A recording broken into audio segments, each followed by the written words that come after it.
Hello and welcome to the Well Played Podcast. I'm your host, Warren Curtis. This week we are talking about it's finally over. The Microsoft ABK deal can finally close in the US, and we can move on to talking about other aspects of this deal, which is great news as far as I'm concerned.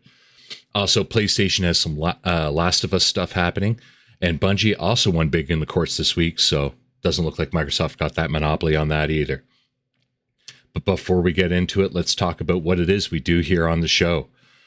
We're here to talk about gaming from a mature, adult perspective. What that means is we're not going to get into console wars, we don't wave a fanboy flag, and we don't get into petty arguments about whose plastic box is better. What we will do is talk about facts about our games and the gaming industry in simple language and give our opinions on why these things matter. We will talk about gaming as an adult and as parents, and we will talk about the games we have been playing. You can find more from us on YouTube. The link is in the description, and on Twitter by following us at Amarren Studios. That is AMARREN STUDIOS. We are available as an audio show on Spotify, Apple, Google, wherever you want to catch your pods. Be sure to like us, rate us, ring that bell, because all of that helps everyone find this show, and we want those comments. We want your feedback, so let's hear it. With all that said, let's get into it. Some news this week. Obviously, I think it's been a slow news week as far as all things considered. No, the big news is obviously this Microsoft ABK deal is finally coming to fruition. And I'm not saying that because I'm a Microsoft fanboy. I'm not an Xbox fanboy. I have said right at the top of this program I don't do that, and that still reigns true. I'm saying that it's finally done because it's been 18 months. Like, we're talking nearly 2 years of our lives have basically been like, what happens next with this deal? And for people like me that comment on this kind of stuff and do the speculation, do things like this content, it's a lot harder for us to talk about what is next in this deal until we know what that deal looks like. And now we finally have that kind of clearer picture of what that deal looks like. And I think that is kind of the point with it. So kind of in short, on Monday, very late Monday, the decision was entered into the docket for the participants to see what the decision was.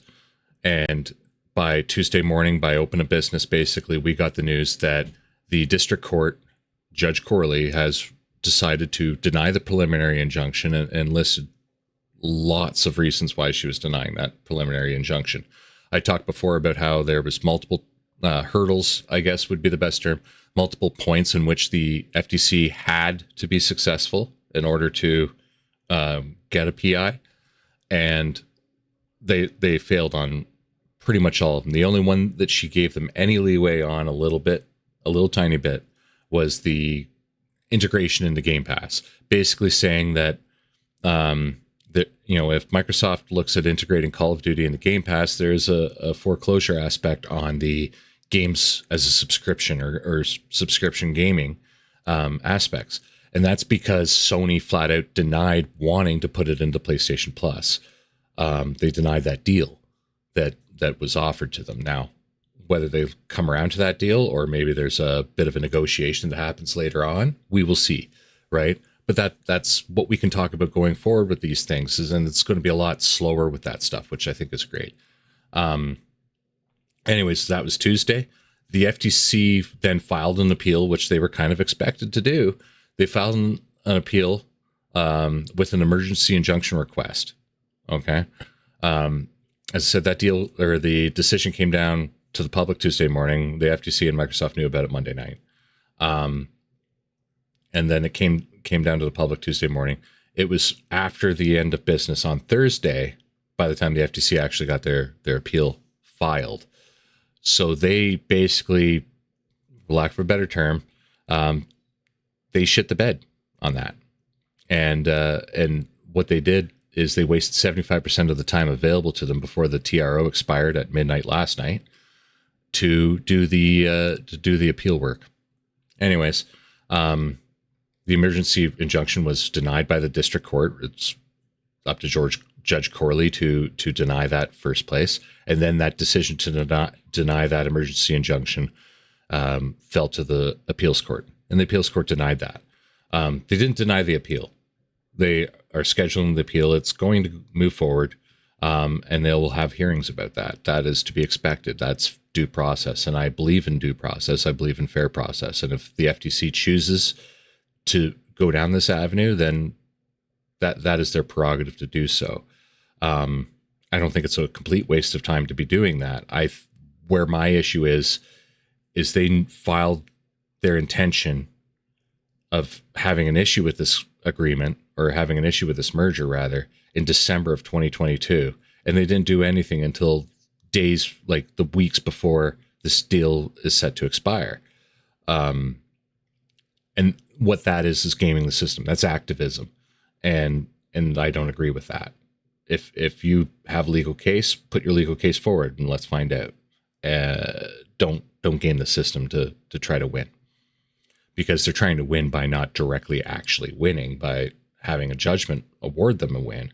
They were trying to win by just running the clock out of the game, which that's not fair. Could you imagine watching basketball and the guy gets, his 3 points, and then he takes the ball and he just runs around the court with it for the rest of the game and doesn't, pass or do anything. He just dribbles around the court and nobody can get the ball from him. That would be a pretty boring game, right?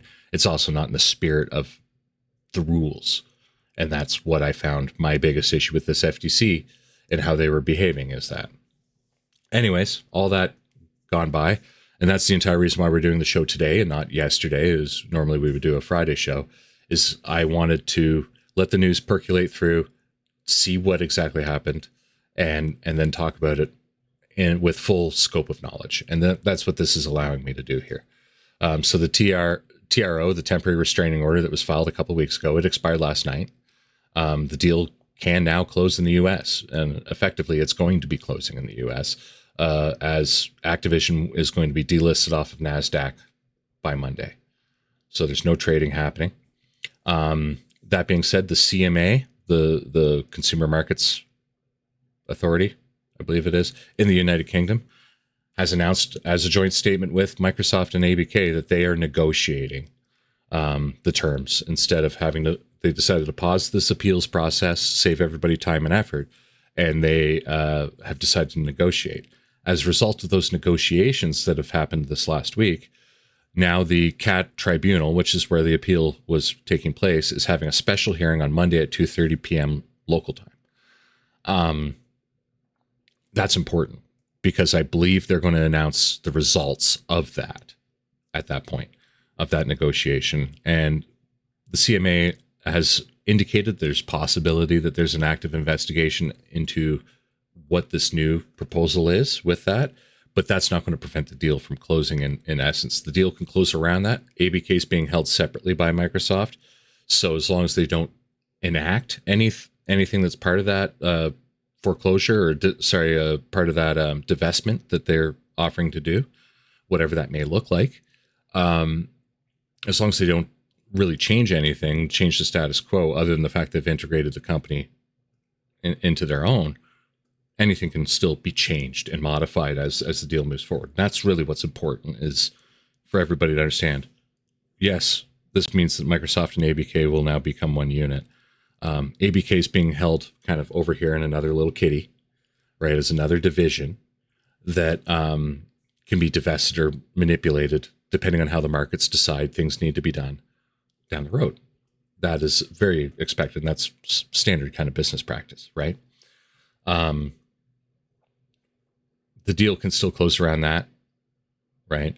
In spirit, but not necessarily in practice. Or sorry, in practice, not necessarily in spirit. So we're not going to see games on Game Pass next week. And we'll talk a bit more about that later.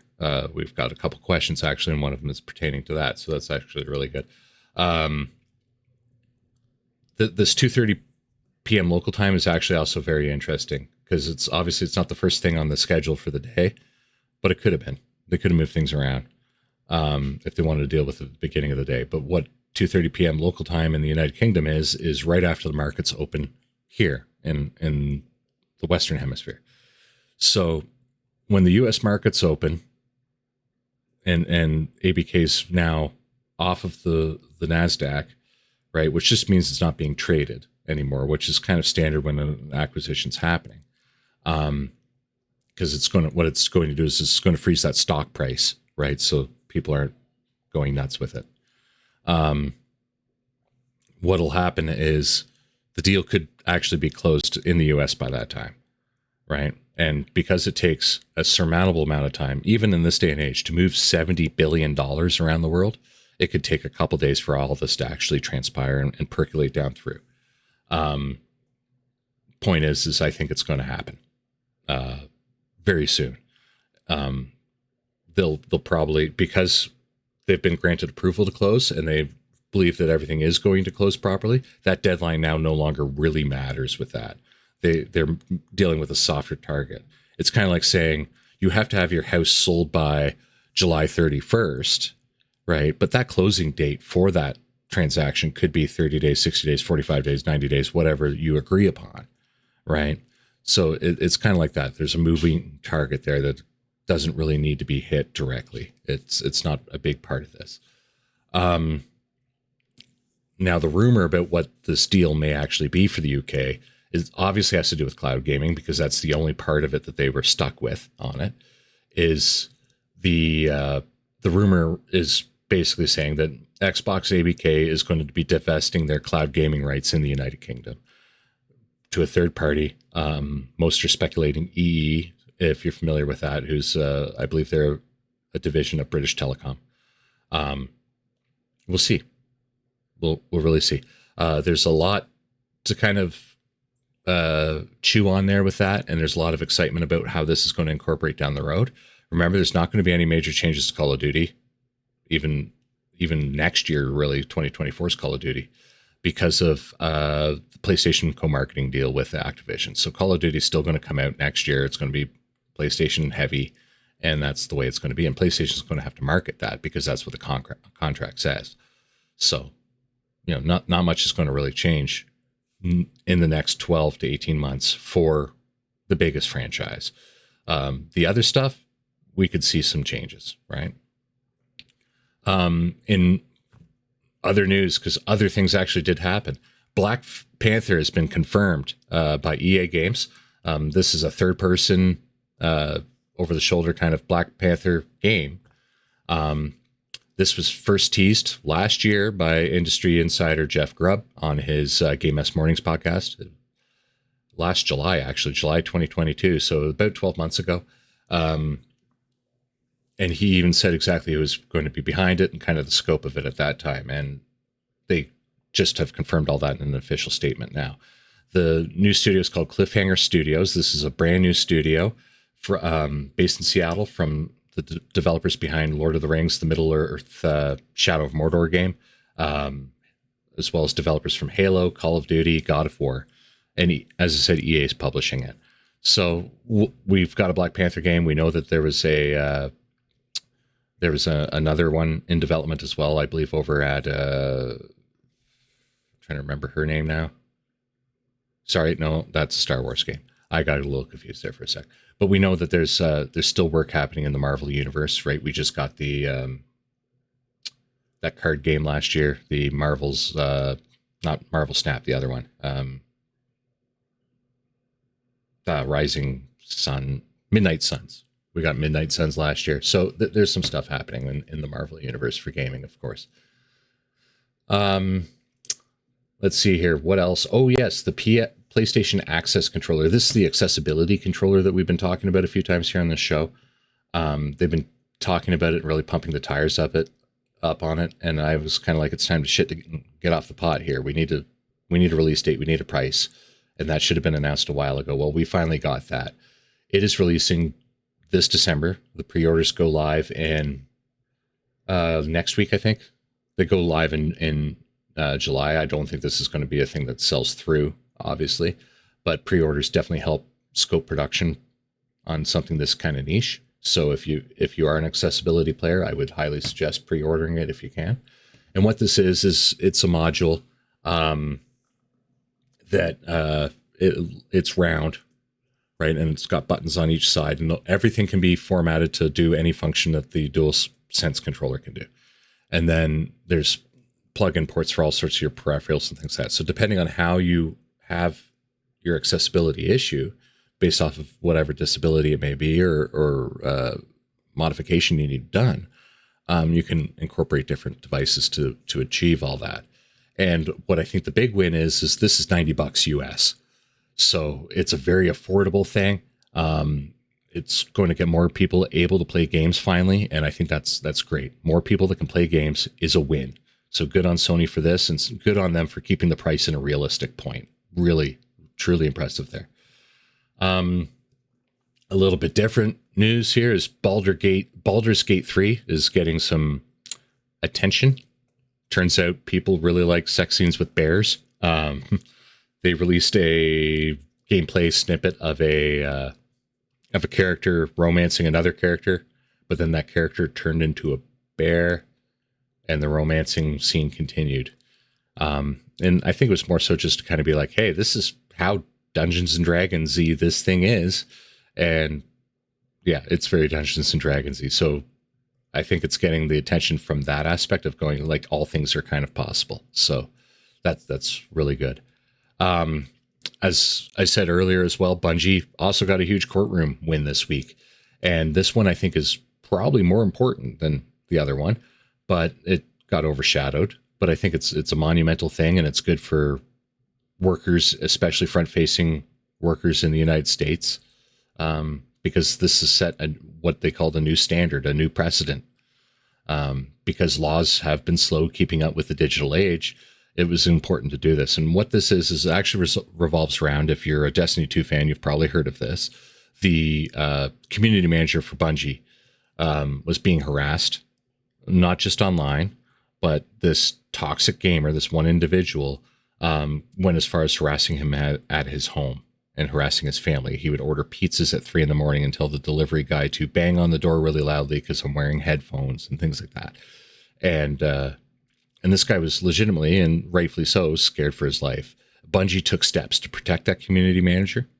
And then what happened is Bungie sued this player in a landmark case to recoup the costs of protecting this employee. They felt that their hand was forced because they have a responsibility to protect their employees from harm. And if you worked in a physical environment, like if you worked at a store and a guy came in threatening you, your employer has a responsibility to step in and protect you from that person and trespass that person from the property and take steps. Well, just because this is happening on the internet doesn't change anything really with that responsibility. And that's what Bungie was trying to prove here. And what they did is they successfully proved that they had to take steps to that. And they were awarded a $500,000 decision against this toxic gamer for harassing this employee. And as I said, this sets a new precedent law about protections of employees due to online and real life harassment. And I think this is great, especially in the shadow of what has happened at Target and at Budweiser recently, and those companies not really going out of their way to protect people when angry mobs show up. And this sets a precedent not only as a fact of you can get your cost back from doing the right thing, but the fact is you have a responsibility to do the right thing for your employee. And that is very important. That is very important.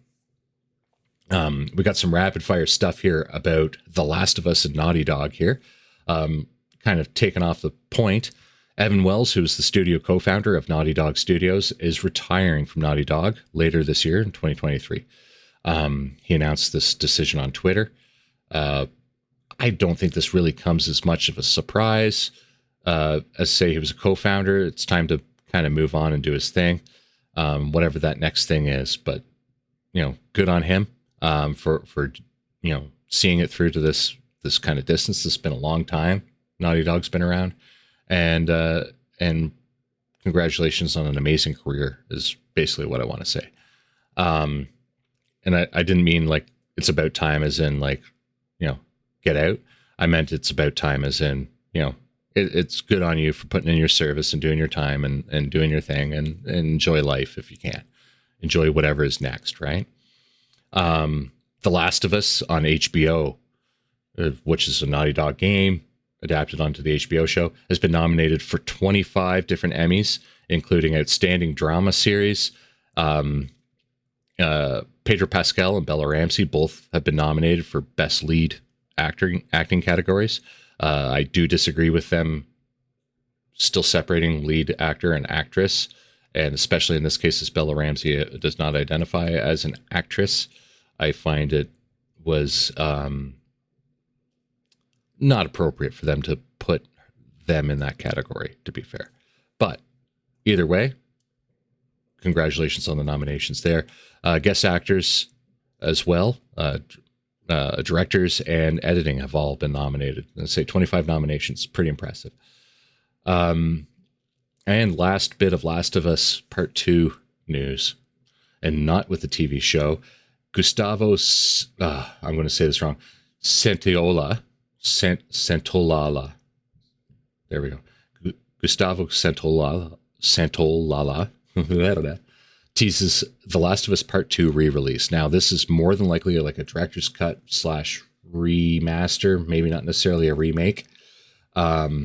He's the composer for the series. He's also a character in The Last of Us Part 2. And this kind of makes sense to capitalize on the popularity of the series as the TV show's generating interest and things like that. So people will be wanting to play this ahead of the new season when it starts coming, or in simultaneous aspects with the new season.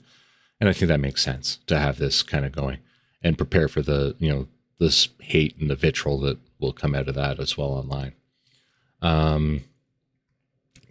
Coming back down to a little bit still within the Sony wheelhouse, Media Molecule, the makers of Dreams and Little Big Planet and such, is allowing creators in Dreams to use some of their content, so some of the content that these creators have created, for commercial use outside of the game, which I think is a very intriguing direction for them to go to, and it's good. It's good for creators, and it's as kind of the development of Dreams is winding down and the support of it's winding down. It's a good way to sunset this. So that's, I think, cool.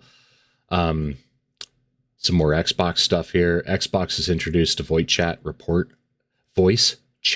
report function. That was close. Report functionality with audio clips. So what this allows you to do is take like a 60-second or up to 60-second clip of your audio chat and report that. So if somebody's saying, bad words or offensive remarks or slurs or being just a general POS online, you can report that and have that handled that way, which is great because the filters and the algorithms may not necessarily be picking up and all that. And a lot of that is client-based or game-based. As well as the Xbox Friends and Family preview for the Game Pass Ultimate subscription. So this is a subscription that allowed you to have up to, I believe, 5 different devices connected to the same subscription for a higher fee than what we already pay now, but a lower fee than buying them individually. It was a preview event as a trial run. It ends August 15th worldwide. We should hear some news of a full launch about this. They'd be really silly not to really just get that. It's going to inject a bunch of new users into them. Let's do it. And we'll probably hear that Q3, Q4 this year.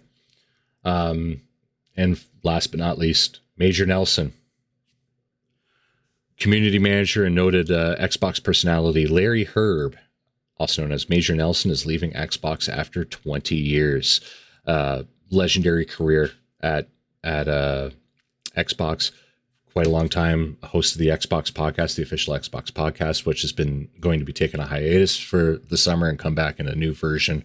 Obviously, some new community management aspects happening at Xbox. So thank you for all the good times there, Larry. Major Nelson, best of luck.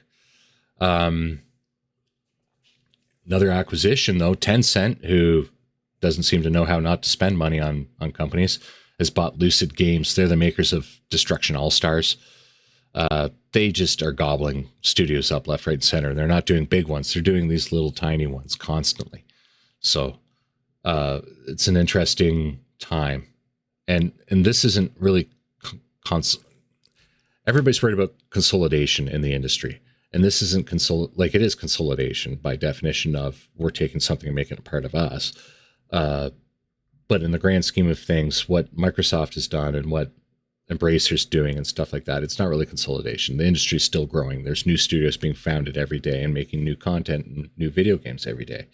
So it's a little bit different. I'm still very leery on what Tencent is up to, and I think that there's a natural fear kind of with that. Some classic games are coming to modern equipment thanks to the revolutionary. I'm going to call it revolutionary. Thanks to the Carbon engine, basically, is what's allowing this to happen, which is a very versatile engine for updating older code. Jurassic Park Classic Game Collection is coming September 1st to the Xbox Series, PlayStation, Switch, and PC. Another set of classic games as well, right? The Jurassic Park series. And another one, I just picked a couple out of the list. There's quite a few, actually, and I picked a couple of the lists to talk about. The Gex trilogy has been announced for the Xbox Series, PlayStation, Switch, and PC as well. Those are both kind of interesting titles. Gex probably isn't going to age well in the humor category, but we'll see. It did have an affinity, and it was at one time the best looking 2D platformer, I would say, on the market. Gex 1. The other two, not so much. But in Jurassic Park, those earlier games were fun games. So I think there's a gimmick there, and maybe a nostalgia play, but it'll be fun. And this is all through limited run games as well. Test Drive Unlimited Solar Crown has been delayed again, this time till 2024. This game was supposed to ship in 2022, and it didn't, obviously, because it just got delayed again. At the time, they canceled last gen versions, so they canceled the PS4 and the Xbox One version, and they pushed the release date to 2023. Now it's been pushed to 2024. And it's developed by KT Racing, who made the World Rally Championship games, the WRC games back in the day. We will see how this goes. I'm not entirely sure if there's going to be a market for this game by the time it comes with the new Motorfest game from the Crew coming, but we'll see. All right, now it's on to some games. That's it for the news, finally. So we're going to talk about some games here. Surprisingly, everyone, I have not yet beaten Yakuza Like a Dragon yet. Still working on that a little bit. I was sick a little bit this week and things like that, so it was a little trickier to get comfy and play for a lot. I laid down and watched a lot of Pokemon. That was my plan. But I did get into Arcade Paradise, which came on the Game Pass. And this is it's a kind of a weird indie sim game, really. But it's weird in the sense that what you do is you're running a laundromat that has a little arcade in the back, and you got to run a laundromat while you build up this arcade. And it's kind of fun. It's a management sim, and you got to do the business and do all the different things with it. And then there's, these arcade games, that you're putting in the back. You can play them, set high scores on them, and they're fun and addictive little mini bite-sized things. So it's kind of cool. It's a fun loop for sure. Check it out. It's on Game Pass right now. I believe it was as part of the Steam sale as well. So check it out. See if you want to play that. I think it's worth it. All right. We do have some listener questions this week as well. So thank you to everyone who's sending in questions. You can send in more questions if you want, wherever you, whatever way you kind of want to do that as well. So you can do it in comments, DM me, Facebook, whatever way you want to go about it, you can do that. This is from Jetty Squire on Twitter. Do we see Activision Blizzard titles roll into Game Pass now that the merger will close? Yes and no. I don't think we see that for sure happen until we know what the CMA's kind of idea is on what this divestment's going to look like. We definitely don't see Call of Duty, any of the current ones, maybe some of the older, like the first Modern Warfare, maybe the first Black Ops kind of stuff back in that era, I could see coming to Game Pass. But any of the stuff that was part of Sony's marketing deal, this marketing deal they had, I doubt will be allowed to come to Game Pass until after that deal expires. As far as other Activision titles or Activision Blizzard titles, sure, absolutely. I think that stuff gets put in. I think that gets put in a kind of a sooner rather than later thing. We saw this with Bethesda, with the Bethesda ZeniMax acquisition. They brought in a bunch of games kind of at once, and then they brought in another kind of wave of them.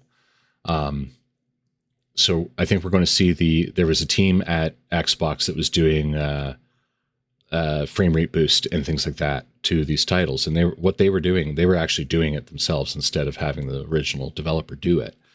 I see them spinning back up again and working with Activision to get frame rate boost and things like that enabled. Should be relatively easy to do for games like Call of Duty and stuff.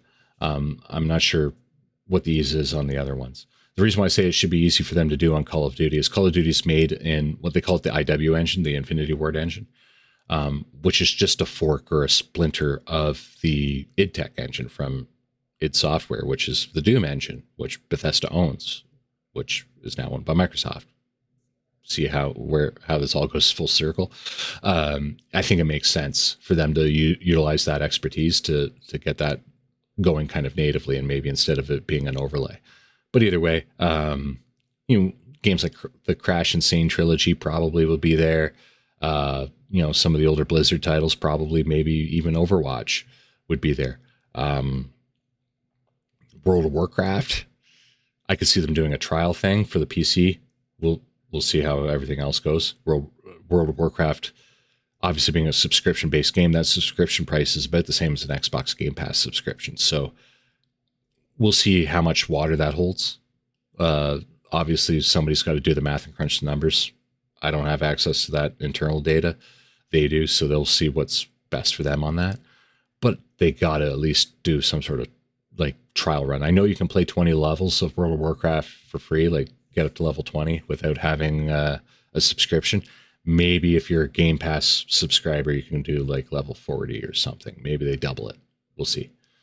But definitely I would think, it's not going to be next week, right? But maybe sometime in the next month or two, depending on what the CMA decision is, do we see, the stuff start to roll out? Yeah, and it'll be in a big batch. They'll go, here's like 30 games, boom, and they'll drop it. So we'll see. And so thank you, Jetty Squire. I hope I'm saying your name right on Twitter for that question. And from Dragon H on Twitter. I hope I'm also saying that one correct. Dragon H on Twitter asks, does Sony answer the ABK purchase? I think what Dragon H is saying here is, does Sony go out and do a retaliatory acquisition because of this getting approved? It'd be nice to say that as far as like fueling content wars and stuff like that. Sure. But in reality, that's not how business works. And it's not going to happen as a result of that. And if you want to say that is how it works, you would say that is why they bought Bungie. Which we know it isn't why they bought Bungie. They bought Bungie because they need to figure out how to make live service stuff now. And Bungie knows how to do that. I don't think they go and they retaliate or they do anything like that. I think that's kind of silly way of looking at it, for sure. But we'll see. We'll see what happens. Like nothing's ever off the table, right? Do they go buy Square Enix? Probably not. They're getting what they wanted at Square Enix without having to buy them. So why would they? But like another company like Konami or Capcom, there's a possibility there. We know Sega's been shopped around a bit too. So there's all sorts of possibilities. As say, I don't specifically see that as this ABK purchase being the catalyst to that. I think it's just business sense. Sony Computer Entertainment, which is its own division of I gotta quit dipping my head down, which is its own division of Sony overall, has been given a bigger budget on R&D. So that's definitely going to be going towards that. And I know they have cash. I believe they said it was $2.5 billion on hand for acquisitions, which isn't a lot, but it's enough to get a couple maybe smaller studios, things like that, which is what they do, right? They, look at what they've been buying. Housemarque, Insomniac, they got for a heck of a bargain. They should have paid triple that for Insomniac, in my opinion. They're the only studio really churning out constant games for Sony right now. So anyways, I don't see them doing a retaliation, but there will be more purchases on the horizon for sure. Like, that's how business works. Anyways, okay, thank you for the questions. Please remember you can send me in questions any which way you want. As I said, in the comments, DM me on Twitter, Facebook us. We're Amarren Studios on Facebook. Follow us there, whatever you want, whatever your poison. Please send in those questions. You can even do it on Spotify in the comment capability there, or the feedback section. You can send me in questions there. I'll do my best to find out the answer, and I promise you that I will not answer a factual based thing unless I have the facts. So I will not lie. That is a promise. I won't just make shit up. I will give you my gut feeling. Anyways, as I said, it has been a slow news week. It has not been a slow news week, but there hasn't been a lot to really talk about in substance for that. So that just about does it really for this week. As always, you can find more from us on Twitter by following Amarren Studios. That is AMARREN STUDIOS, or on YouTube. Our link is in the audio description of the show. If you do watch us on YouTube and want to bring us with you on the go, you can find us on Spotify, Apple, Google, wherever you find your pods. Just search Well Played, or you can follow us on Twitter. I always link every episode as it goes up there, or I try to. Sometimes the encoder decides to go slower than what it says. If it says it's going to be done encoding in an hour, I go, okay, and I set the tweet to go ahead in an hour and a half, and sometimes it just doesn't do that. So that's cool. Anyways, but you can find the links there to follow us. It's always there. It's pinned to my profiles. As always, I have been Warren. You have been the best audience that I could ask for. Thank you for joining me. See you next time. Goodbye.